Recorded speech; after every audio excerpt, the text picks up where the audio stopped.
কিন্তু calling visa চালু হওয়ার পর এই ব্যাপারে কোনো মন্তব্যই করেনি কোনো পক্ষ। 10,000 কর্মী প্রেরণের জন্য বিনামূল্যে প্রেরণের জন্য ওনাকে গিফট দিয়েছেন। 10,000 কর্মীকে বিনা খরচে নিলে সেটি কেমন ধরনের গিফট বা কেমন উপহার, সেটি অন্ততপক্ষে আমার বোধগম্য হচ্ছে না। এটি নিয়ে নেপালে ব্যাপক গন্ডগোল হয়েছে। নেপালে অর্থাৎ কাঠমান্ডুতে যে মালয়েশিয়ার ভারপ্রাপ্ত হাই কমিশনার রয়েছেন তাকে ডেকে ব্যাখ্যা চেয়েছেন। কলিং ভিসা চালু হয়ে গেছে এই খবর এখন মোটামুটি আপনারা সবাই জানেন। কিভাবে চালু হয়েছে, কোন পদ্ধতিতে চালু হয়েছে, ঠিক কি ঘটেছে কলিং ভিসা নিয়ে তারও কিছুটা আপনারা জেনেছেন। ইতিমধ্যে 25টি রিক্রুটিং এজেন্সির সিন্ডিকেট তৈরি হয়ে গিয়েছে, যেটির আশঙ্কা আমরা অনেকদিন ধরেই করছিলাম এবং শেষমেশ সেটি ঘটেছে। অচিরেই কর্মী মালয়েশিয়াতে যাওয়া শুরু করবে। মেডিকেল সহ আনুষঙ্গিক বেশ কিছু পদ্ধতি এখনো পর্যন্ত নির্ধারণ বা ঘোষণা করা হয়নি। তবে এই কলিং ভিসা চালুর ব্যাপারটি বা এই যে এজেন্সিগুলো অনুমোদন পেল বা লিস্টেড হলো, এটি কিন্তু শুধুমাত্র মালয়েশিয়ার পক্ষ থেকে আমরা জেনেছিলাম। কলিং ভিসার ব্যাপারে মালয়েশিয়া সফর কয়েক দফা করেছে বাংলাদেশি যে প্রতিনিধি দল আছে তারা, কিন্তু কলিং ভিসা চালু হওয়ার পর এই ব্যাপারে কোনো মন্তব্যই করেনি কোনো পক্ষ। প্রবাসী কল্যাণ মন্ত্রণালয় কিংবা বাংলাদেশের কোনো কর্তৃপক্ষ এই ব্যাপারে কোনো কথাই বলেনি। বিশেষত প্রবাসী কল্যাণ মন্ত্রীর কোনো বক্তব্যই পাওয়া যায়নি। তবে গতকাল ঢাকায় প্রবাসী কল্যাণ মন্ত্রী একটি অনুষ্ঠানে বলেছেন বাংলাদেশ থেকে এবার 10,000 কর্মী মালয়েশিয়া নেবে বিনা খরচে। এটিকে তিনি আখ্যা দিয়েছেন অ্যাজ এ গিফট, উপহার হিসেবে।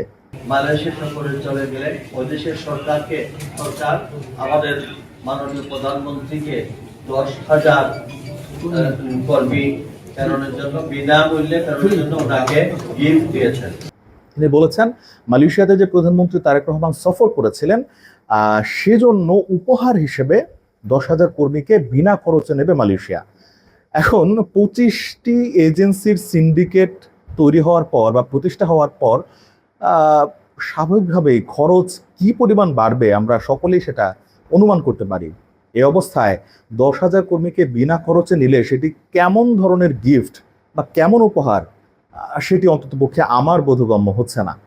এই অভিবাসন নিয়ে কাজ করছি দীর্ঘ সময় ধরে, বিশেষত মালয়েশিয়ার শ্রম বাজার নিয়ে আমি যতদূর জানি এটা কেমন ধরনের গিফট বা উপহার হতে পারে তার কোনো ব্যাখ্যা অন্তত আমার কাছে নেই। এবং এই জিরো কস্টের যে ব্যাপারটি, এটি কিন্তু একেবারে নতুন কোনো কনসেপ্ট না। যে কর্মী নেওয়ার প্রক্রিয়া রয়েছে, আইএলও আন্তর্জাতিক শ্রম সংস্থা তারা কিন্তু বারবার জিরো কস্টের নীতির কথা বলে এবং পুরো বিশ্বব্যাপী এই পদ্ধতি চর্চা হয়ে থাকে, যেখানে সম্পূর্ণ খরচ এমপ্লয়ারকে বহন করতে হয় ওভারসিজ এমপ্লয়মেন্টের ক্ষেত্রে, অর্থাৎ বৈদেশিক কর্মসংস্থানের ক্ষেত্রে। তো বাংলাদেশ থেকে কর্মীরা 5-6 লক্ষ টাকা দিয়ে যান, পৃথিবীর ইতিহাসে এটি নজিরবিহীন।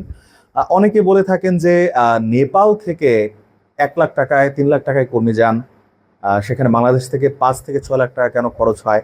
তবে এবার খবর হচ্ছে এবার কিন্তু নেপালেও সিন্ডিকেট হয়েছে এবং নেপালের সিন্ডিকেটটা এবার 25টি রিক্রুটিং এজেন্সির নামে এসেছে এবং 1200 এজেন্সি থেকে এসেছে। বাংলাদেশে যদিও 2,000-এর বেশি এজেন্সি কাজ করে, সেখান থেকে 25টা নির্ধারিত হয়েছে। নেপাল তুলনামূলক ছোট দেশ, জনসংখ্যা কম, তাদের কর্মীও কম যায় মালয়েশিয়াতে, তবুও 1200 এজেন্সি থেকে মাত্র 25টি রিক্রুটিং এজেন্সিকে FWCMS এ তালিকাভুক্ত করা হয়েছে। এটি নিয়ে নেপালে ব্যাপক গন্ডগোল হয়েছে। নেপালের সরকার, নেপালের শ্রমমন্ত্রী ওই তালিকা প্রকাশের পরপরই নেপালে অর্থাৎ কাঠমান্ডুতে যে মালয়েশিয়ার ভারপ্রাপ্ত হাই কমিশনার রয়েছেন তাকে ডেকে ব্যাখ্যা চেয়েছেন। এমনকি নেপালের শ্রমশক্তি রপ্তানিকারকরা সে 25টি এজেন্সির কয়েকটি এজেন্সির কার্যালয়ে কিন্তু তালা ঝুলিয়ে দিয়েছে, গণস্বাক্ষর হয়েছে। তো সেই দেশে এটা নিয়ে ব্যাপক প্রতিক্রিয়া দেখা গেলেও বাংলাদেশে 25টি রিক্রুটিং এজেন্সি যে ঘোষণা হলো এরপর কিন্তু সরকারের কোনো প্রতিক্রিয়াও আসেনি, কিংবা অন্যান্য জনশক্তি রপ্তানিকারক যারা আছে তাদেরও খুব বেশি একটা কিন্তু আওয়াজ বা আলোচনা আসেনি। তো মন্ত্রীর গতকালকের বক্তব্যে ফিরে আসি। তিনি বলেছেন যে 10,000 কর্মীকে উপহার হিসেবে নেওয়া হবে। আসলে মন্ত্রী বারবার বলেছেন যে এই সিন্ডিকেট বন্ধ করা হবে, এবার কোনো সিন্ডিকেট হবে না। যদিও আমাদের মনে সন্দেহ শুরু থেকেই ছিল এবং শঙ্কা ছিল, এবং সব শেষে সেই শঙ্কা আসলে বাস্তবতায় পরিণত হয়েছে। এবার 25 রিক্রুটিং এজেন্সি যে কর্মী পাঠাবে এখনো পর্যন্ত এটাই নিশ্চিত, এবং মেডিকেল ঘোষণা হওয়ার পর থেকেই কর্মীরা কিন্তু গণহারে মালয়েশিয়াতে যাওয়ার শুরু করবেন। এবং মালয়েশিয়াতে কিন্তু ইতিমধ্যেই কোটা আবেদন শুরু হয়ে গেছে। অর্থাৎ মালয়েশিয়া যারা নিয়োগকর্তা রয়েছেন তারা কিন্তু দেশটির সরকারের কাছে আবেদন করেছেন যাতে তাদেরকে কর্মীর কোটা অনুমোদন করা হয়। সেই কোটা অনুমোদনের পর বাংলাদেশের রিক্রুটিং এজেন্সিগুলোর কাছে সেই ডিমান্ড লেটার পাঠানো হবে, মনোনয়ন প্রক্রিয়ার মাধ্যমে মালয়েশিয়াতে কর্মী যাওয়া শুরু হবে, খুব অচিরেই আমরা দেখতে পাবো। তবে মন্ত্রীর কাছে আমরা অন্য কিছু প্রত্যাশা করেছিলাম, তার হয়তো কোনো বক্তব্য পাবো সিন্ডিকেটের ব্যাপারটি নিয়ে, যেই রিক্রুটিং এজেন্সির তালিকা প্রকাশিত হয়েছে সেটি নিয়ে, কিন্তু মন্ত্রী সে ব্যাপারে কিছুই বলেননি। তিনি জানিয়েছেন বাংলাদেশ থেকে উপহার হিসেবে 10,000 কর্মী নেবে মালয়েশিয়া, এবং সেটি বিনা খরচে। আসলে বাংলাদেশের এবারের শ্রম বাজার খোলার পর সবচেয়ে বড় প্রাপ্তি বোধ হয় এটাই। কেননা শ্রমিকদের যদি শোষণ লাঘব করা না যায়, তাহলে আসলে শ্রম বাজার খুলে আসলে খুব বেশি লাভবান হতে পারবে কিনা বাংলাদেশ, সেটি নিয়েও কিন্তু প্রশ্ন থেকেই যায়।